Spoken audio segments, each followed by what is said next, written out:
이 앞전의 영상에서 이재명 대표님 대선 공약 중 평화 말씀하셨으면 좋겠다라고 얘기하다가 새길로 샜잖아요. 이어서 말씀드리겠습니다. 2부입니다. 대선 공약 2부, 평화 2부입니다. 어디까지 얘기하다 끊겼냐면요. 김영삼 대통령과 결과적으로 다른 점은 이제 김영삼 대통령은 같은 민족끼리 이것으로 끝이다. 양극단적으로 먹히는 부분은 있다. 보수 지형에서는. 김대중 대통령은 기본적으로 철학적 사회에서 출발한다는 것이 김영삼 대통령과 다르다라는 것입니다. 이 평화라는 이념이요. 김대중 대통령께서는 세 번째 대선 패배 후 영국으로 가셨다라고 말씀드렸지 않습니까? 영국 가셔서 평화 공부하시고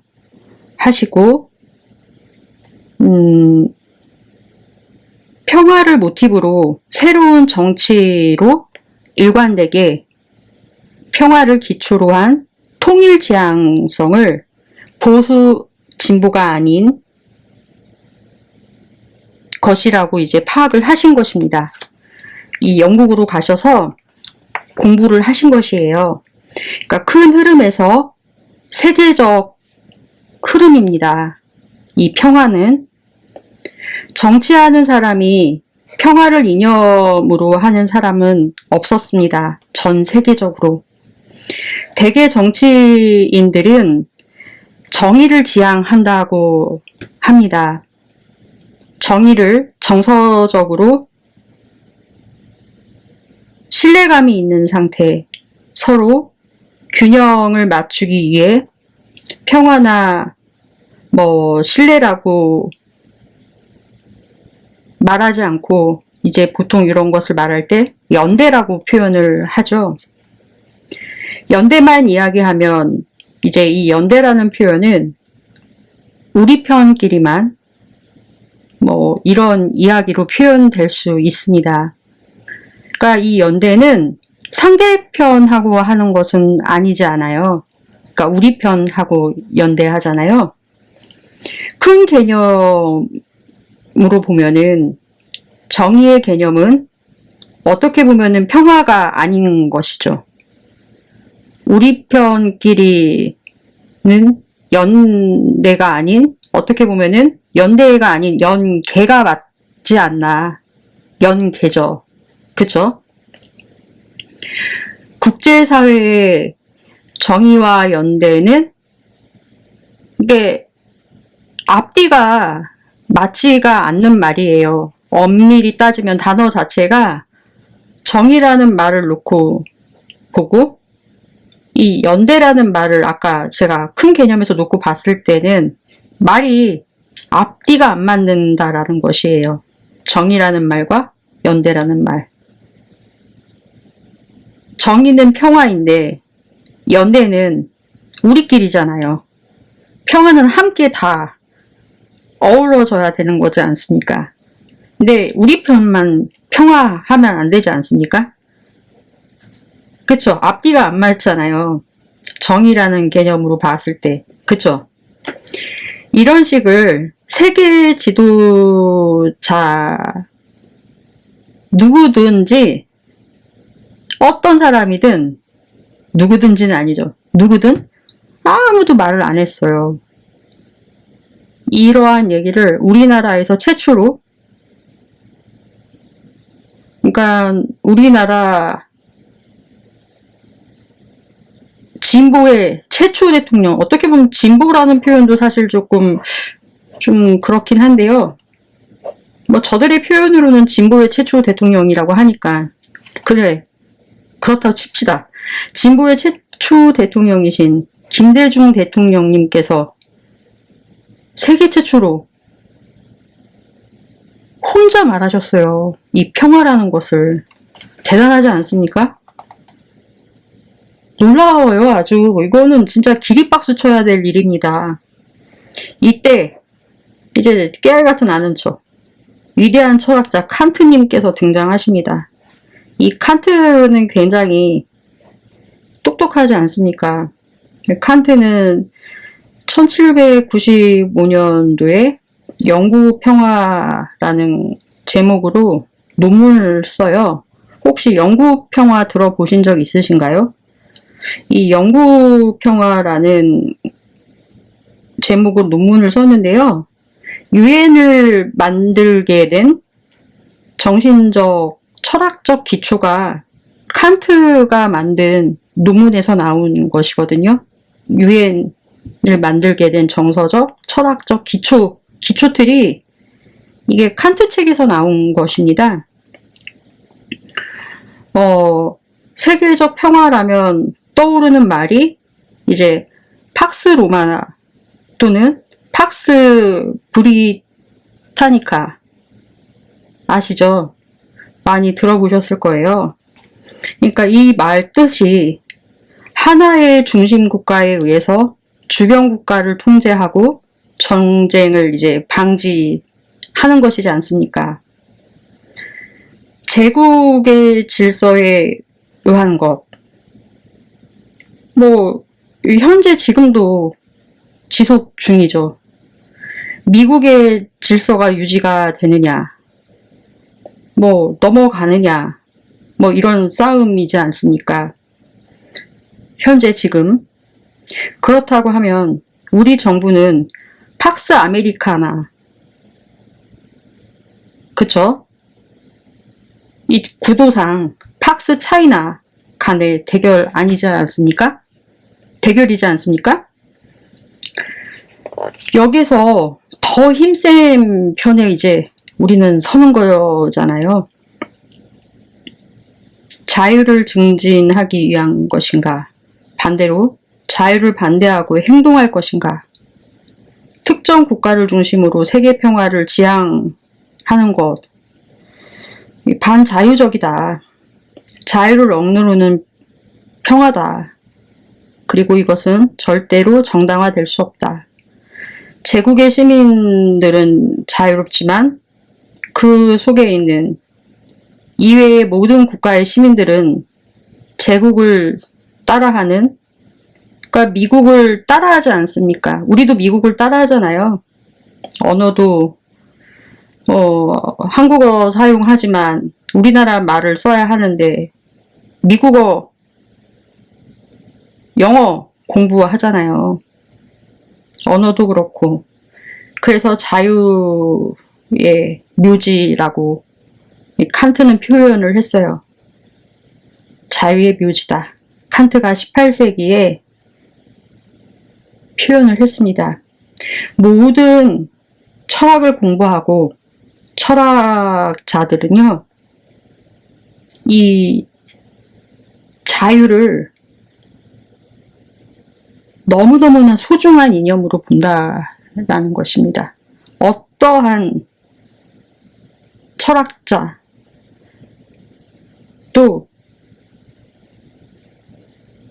자유를 하찮게 아는 사람이 없어요. 이 자유라는 것은. 그 칸트가 쓴 책의 내용 중 이제 영구평화론 중에 한 부분을 한번 읽어드려 보겠습니다. 아주 유명한 대목입니다. 그러니까 제가 한번 읽어드려 볼 테니까요. 한번 꼭 들어보세요. 모든 국가가 갈망하는 바는 이런 식으로 자신이 가능한 한 전 세계를 지배하는 지속적인 평화 상태로 이행하는 것이다. 그러니까 모든 나라가 자기가 중심이 된 평화, 이걸 지행한다. 그런데 자연은 신이라고 생각해도 되고, 우리가 정당화된 것은 이라고 생각해도 돼요. 자연은 이와는 다르게 의역한다. 자연은 언어와 종교들의 상이성이라는 두 수단을 이용하여 민족들이 서로 섞이는 것을 막고 이들을 분리시킨다.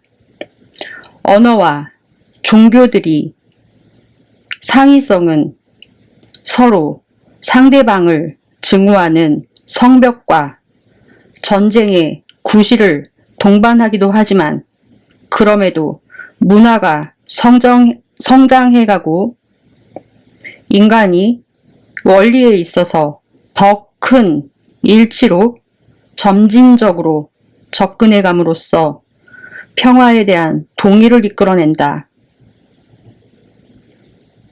여기까지거든요. 그러니까 서로 다른 문화와 서로 다른 언어와 서로 다른 종교가 분쟁이 되기도 하지만 그것을 이제 각각 존중하는 것이 진정한 평화다라는 것이에요. 함께 어우러지는 것이 평화라는 것입니다.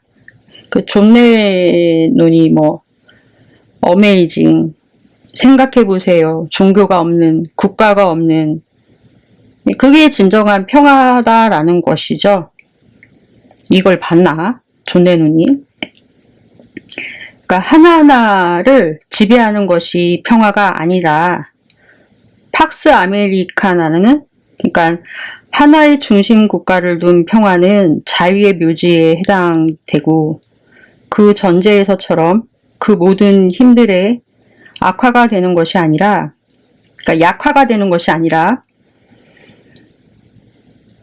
약화가 되면 악화도 되는 것이거든요. 모든 힘들의 활기찬 경쟁 속에서 진정한 평화란 균형에 의해서 만들어지고 보장되어야 한다.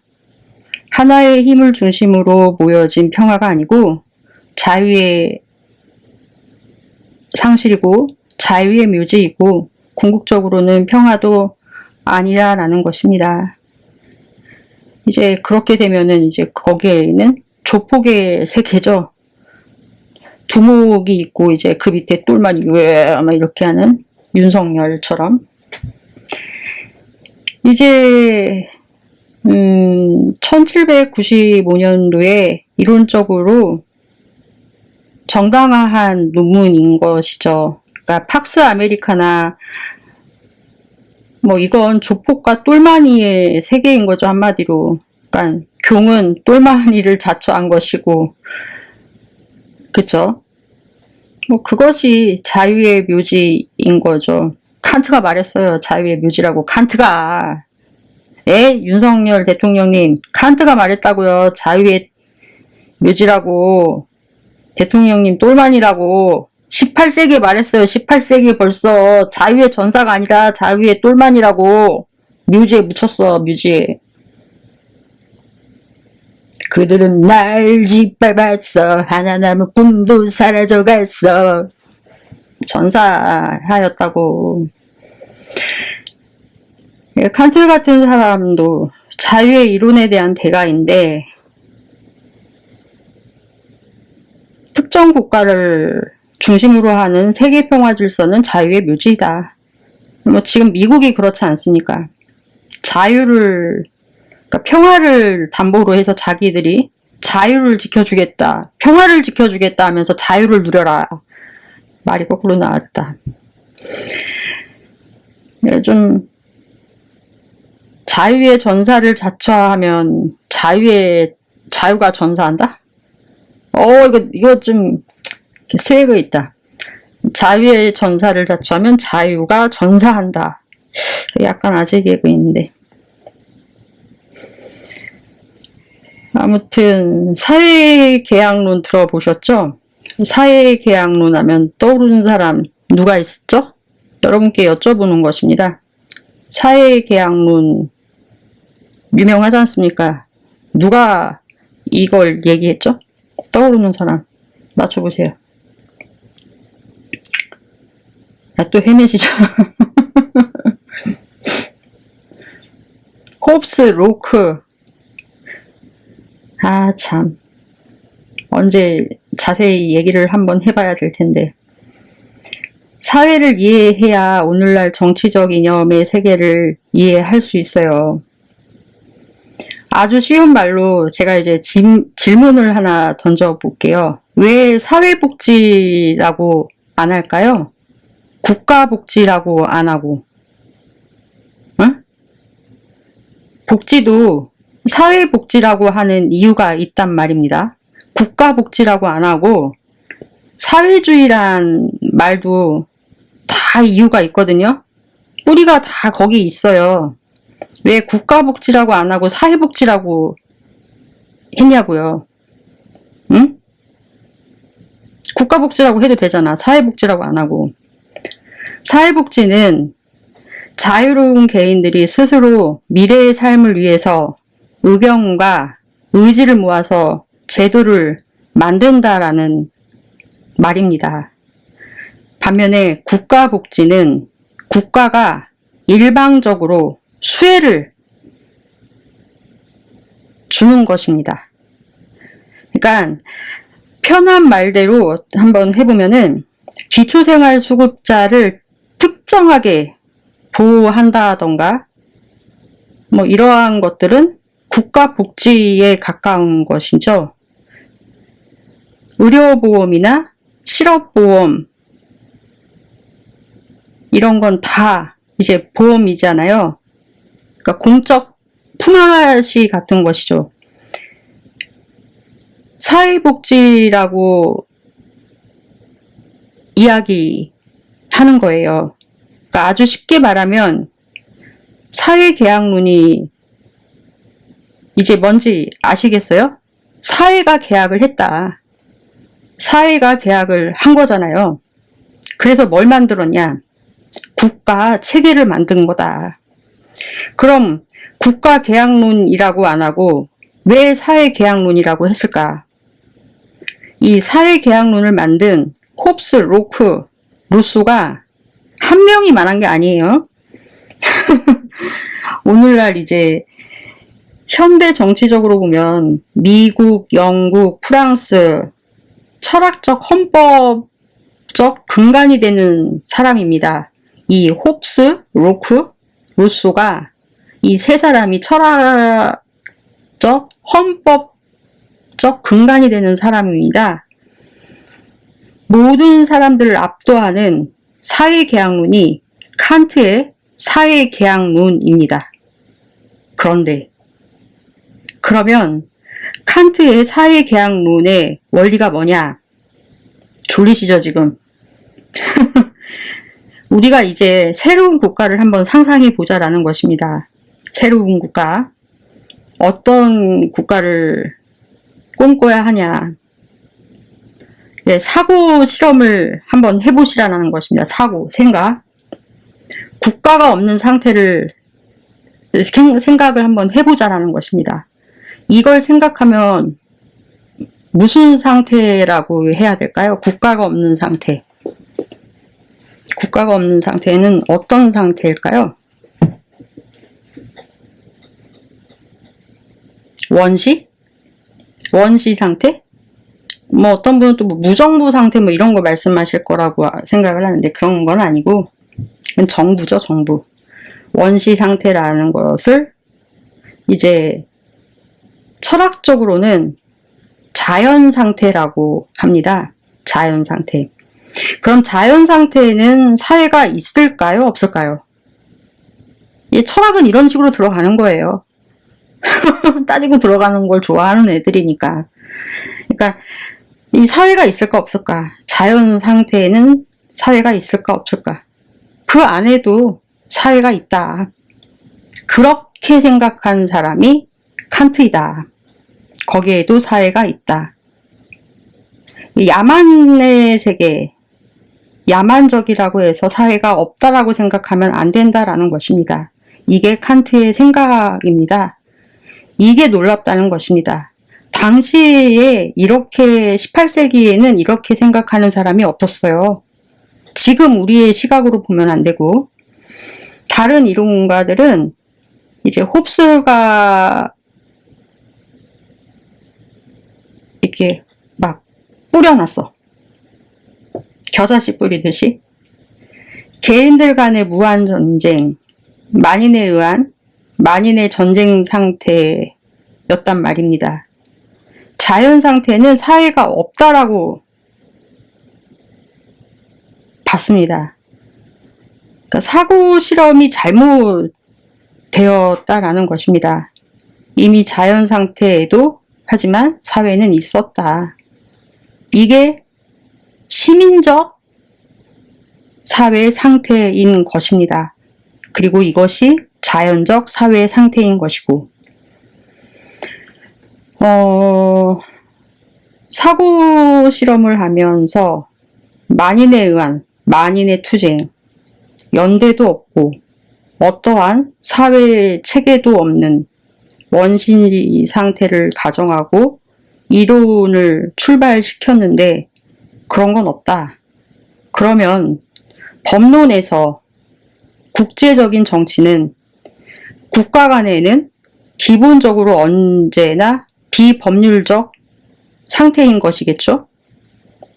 국가 내부를 규율하는 법규가 있을 뿐이지 서로를 규율하는 법은 없잖아요. 그렇다라고 하면은. 하지만 지금은 있죠. 그걸 이제 기초를 제공한 사람이 칸트라는 것입니다. 칸트가 도덕형 이사학에서 그런 말을 했어요. 어떤 국가도 전쟁을 해서는 안 되고 어떠한 전쟁도 부당하다고 주장한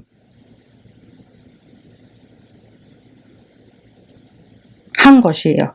특히 징벌전쟁, 선멸전쟁, 전멸전쟁은 어떠한 경우에도 정당화될 수가 없다. 그러니까 어떠한 전쟁도 부당하다고 주장한 거예요. 말이 잘못됐다. 어떠한 전쟁도 부당하다고 주장을 한 거예요. 제가 앞에 말을 좀 잘못했어요. 지난번에 보니까 영광 쌀을 얘기하는데 제가 텃밭을 갔다 와서 물을 뿜었단 말입니다. 영광군 새 청무쌀을 새 무청쌀이라고 계속 얘기했더만요. 아니 그 앞에 써있는 거를 보고 읽어야 되는데 왜 무청쌀이라고 했을까? 문제입니다. 하여튼 청무쌀 계속 구매해 주시길 바랍니다. 재고가 많이 남아 있어요. 어차피 먹는 쌀, 청무쌀이든 그 무슨 쌀이지? 그 신동진 쌀이든 우리 영광군 쌀 지속해서 돈줄 내주진 못할 만점 지속적으로 팔아서 해주시고, 그 밑에다가 민주당 장세일 화이팅! 이제 당선되셨으니까 장세일 화이팅! 이렇게 이렇게 해주셨으면 좋겠어요. 그렇게 무통장이 끝나네. 장세일 화이팅! 이렇게 그렇게 해주셨으면 좋겠습니다. 부탁드릴게요. 생각난 김에 꼭 이렇게 말을 그래서 나는 대본을 써야 한다. 대본을 안 썼어요. 그러다 보니까 이게 말을 이렇게 하네요. 또 옆길로 샜습니다. 죄송합니다. 될 수 없다. 징벌을 한다던가 선멸한다던가 전멸하는 전쟁을 한다던가 국가 간에는 절대 허용돼서는 안 된다. 영구 평화를 위해서는 절대 안 된다. 다만 권리가 있는 전쟁은 있을 수 있다라고 보자. 한번 따져보았을 때는, 그러니까 예를 들면 상대가 우리를 침범했을 때, 그러니까 방어하는 차원에서의 전쟁, 이럴 때조차 무엇을 하면 안 된다? 그러니까 잔인한 행위를 하고 막 있어요. 그러니까 적군이 인권을 침해한다던가 포로수용소 관련 국제법상 원칙도 이런 걸 다 따졌을 때 여기서 만들어진 것이거든요. 적군의 인권 침해 이런 것들도.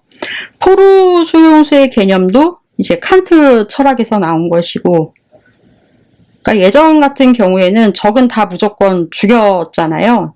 사형시키고 저놈의 목을 베라 막 그러고 수장의 목을 베어와라 막 이랬잖아요. 근데 이제 칸트 철학 등장하면서 이제 서로 이제 수장끼리 만나서 타협한 다음에 이제 이루어지면은 성사되면은 작전이 성사되면은 아래 부하들은 다 살리고 피해를 최소한 하는 이때부터 시작이 된 거예요. 그러니까 칸트라는 사람은 영원한 평화를 위해서 여러 가지 이때 조항을 내세웠어요. 그래서 칸트는 공부할 게 많다는 것이지 뭐 다른 것보다는 그러니까 우리나라와 관련될 만한 것이 굉장히 많아요. 그러니까 장래 전쟁 소재, 암암리에 맺어진 어떠한 조약도 평화 조약으로 간주화돼서는 안 된다. 뭐 여기에는 이제 종전선언 안 되고 있잖아요, 우리나라. 이거는 평화 상태는 아니지 않아요. 임시 휴전 조약인 것이지 평화 조약은 아니다라는 것입니다. 평화 조약 절대 아니죠. 지금 남북 간에도 제대로 된 평화 상태를 하려면은 제대로 된 평화 조약을 다시 맺어야 하는 게 맞죠. 그것을 이제 기대했던 게 문재인 대통령한테 기대를 했던 것이고 그렇지 않았고 그쵸? 그 부분이 저는 제일 화가 나고 윤석열 대통령이 부동시로 자신은 군대도 안 가고 면제를 받아서 안약을 넣는지 뭐를 했는지는 모르겠지만 어떻게 한쪽 눈으로 당구는 500을 친답니까? 그 말이 됩니까? 말인지 당군지 말도 안 되는 소리. 그 신체 검사 그거 공개하려니까 공개도 못 하잖아요. 말이 되는 소리를 해야지. 자기가 전쟁 나가라고 하세요, 전쟁. 아주 보면 밀떡이야, 밀떡. 본인이 가세요, 본인이. 저는 아들도 없지만은 문재인 대통령한테 과거 전 문재인 대통령한테 실망했던 부분이 종전선언 되면은 아이들 군대 안 가, 군대 문제로 병역 문제로 그 아까운 나이에 그 군대라는 올가미에 매여 있지 않겠구나. 스트레스 받지 않겠구나. 난 아들도 없는데 그런 생각했어요. 그 부분만 줄어도 2030 남성 여성들 페미니즘 말하는 거 줄어듭니다.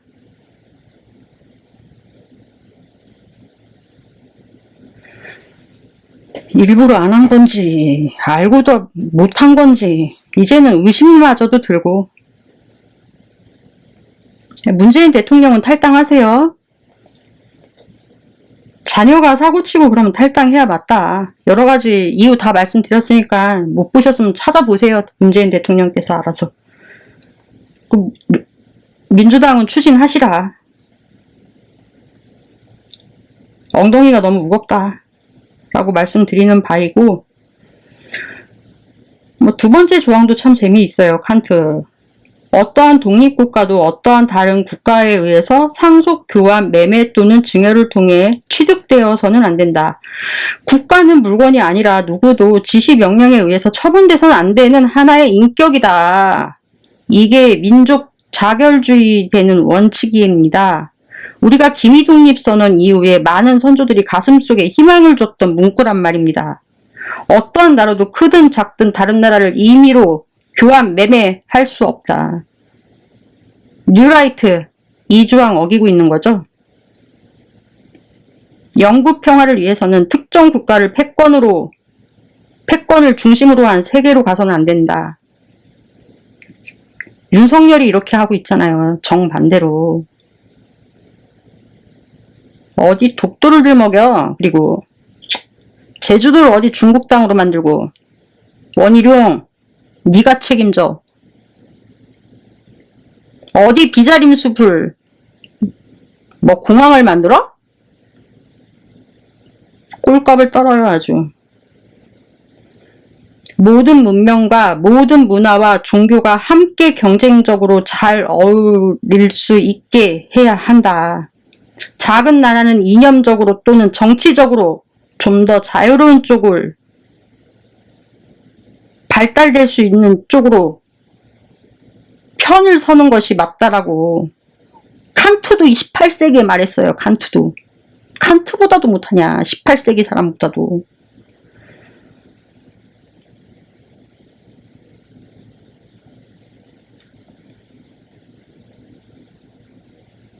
미국과 친하게 지내는 것은 맞다.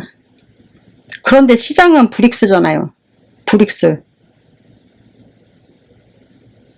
사이즈가 더 크죠. 우리나라야 인구 면적만 보면 이제 그렇게 여러 가지 단위로 보면 한 25위 정도 되고, 땅 크기로 보면 100위권 바뀌고, 인구도 10위 안에 들고, 땅 크기도 10위 안에 드는 나라 딱 5개입니다. 미국, 그 다음에 브릭스입니다. 중국, 인도, 러시아, 브라질 네 나라이고, 인구도 5위 안에 들고, 땅 크기도 5위 안에 드는 딱 5개의 나라입니다. 그런데 한 나라는 잘 살합니다. 과학 기술은 여기서 끊임없이 연결되어야 합니다. 나머지 네 나라는 뭡니까?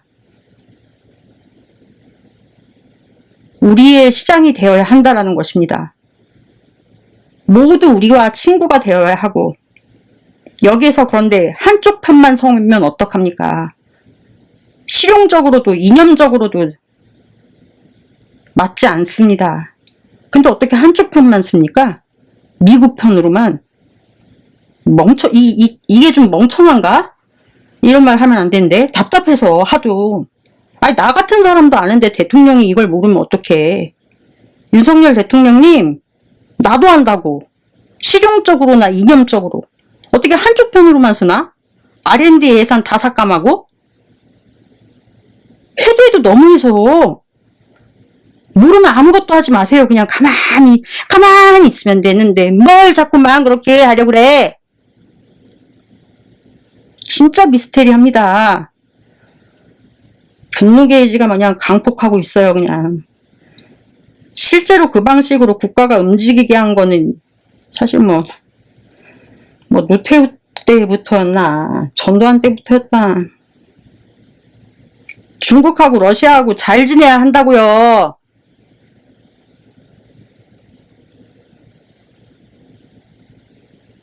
전두환도 노태우도 어떻게 그냥 한번 막말하면 군바리들도 진보가 됐든 보수가 됐든 간에 군바리도 그렇게 생각을 했어요. 러시아 중국하고는 잘 지내야 된다고.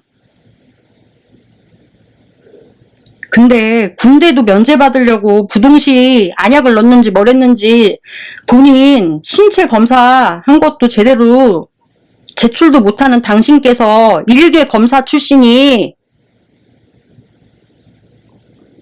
여론조사 조작해갖고 대통령 대신 당신께서 뭐가 잘났다고, 뭐 다 필요 없대. 뭐가 필요 없어. 미국하고만 잘 지낸대. 그리고 일본하고만 좋고 그러고. 뭐야 그거는 무슨 배짱이야. 용가리 통뼈야?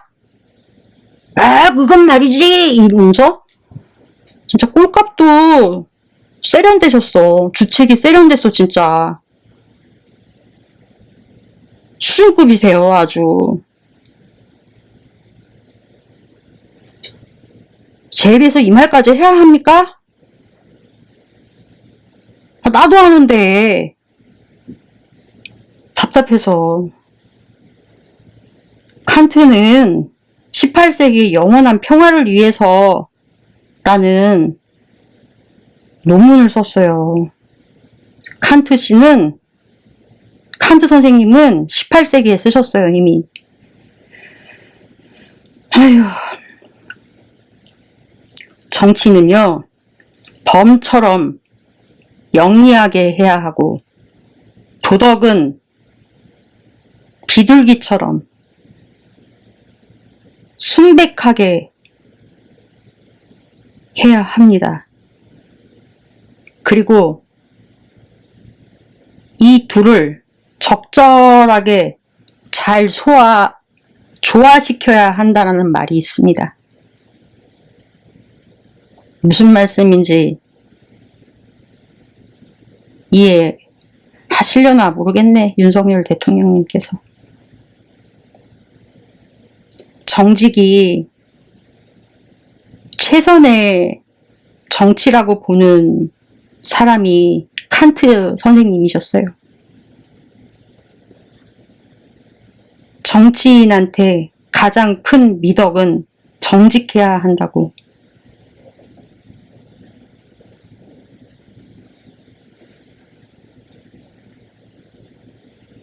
정직보다 그런데 힘의 논리에 굴복하고 궤변의 준칙이 서서 독점적으로 정치하고 유일한 기회를 잡아라. 변명은 행위에 있는 위에 있고 훨씬 그럴듯하게 이루어지고 폭력도 미화시킬 수 있다. 일단 해다가 변명은 나중에 하면 된다. 이런 게 문재인 대통령하고 윤석열 대통령 같습니다. 저는 일단 부정해라. 만일 행했다면, 그리고 결과가 안 좋았다면 일단 부정해라. 조국 씨도 함께. 정당성은 나중에 사후적으로 하면 된다. 머릿속의 생각은 뭐 그런 거. 아휴. 너 자신의 과오를 범한 것은 너의 국민을 절망을 빠뜨리고 폭동을 빠뜨렸다고 해도 그것은 너의 탓임을 부인해라. 오히려 그것이 국민들 반성시키고 반항함을 주장해라. 이렇게 교육받나? 어디 학원 다니나 봐. 내 이웃 국민을 점령한 이후에도 내가 선수를 안 쳤으면 너희들이 나를 공격할 것이다. 선제 공격. 그것도 이 사람들도 마지막 원칙이 있어. 행하여라. 그리고 변명하라. 만약에 행했다면 안 했다고 부정해라. 이 모든 것은 너희에게 있다고 해라. 세 번째, 분할하라. 쪼개라. 그리고 지배하라.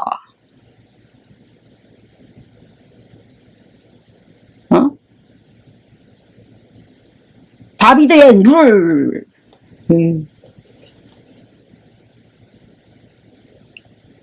또 만들었어. 또 뭐가 또 있어. 이분들 하시는 게 이게 있어. 쭉 뭐가 있어. 그치, 또 있지. 분할하라, 지배하라 또 있고. 이들이 너를 한낱 그들의 우두머리로 선출했다고 생각하려면 저들을 서로 분열시켜라. 국민을 이간시켜라. 그리고 나서 국민들에게 더 큰 자유를 준다고 현혹해서 국민 편에 서는 척해라. 그러면 만사가 너의 무제약적인 의지에 자유될 것이니라.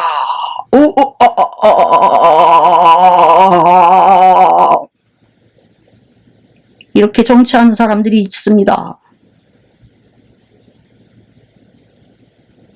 그 누군가 문재인 전 대통령과 조국 저기 또 윤석열 저기 또 이낙연 또 어디 또 그냥 또 있잖아. 아유, 아무튼 창피하지 않습니까? 예? 창피합니다. 창피해. 행하라, 변명하라, 부정하라, 침묵하는 거죠. 아주 어떤 상황 돼서 고속도로 사건 말 안 하고 있잖아요. 아주 두 번째, 행했다면 부정하라. 세 번째, 갈라치기 해라. 자유민주주의 세력과 사유 전체주의 세력을 분할하라. 내부 분열도 시켜놓고 민주당 계열 사람들도 이념과 정서로 지도자 뽑고 그 지도자를 대한민국을 대표하는 정치인을 만들고 싶어 하는데 아주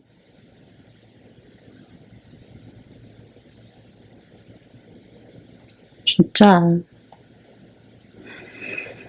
에휴.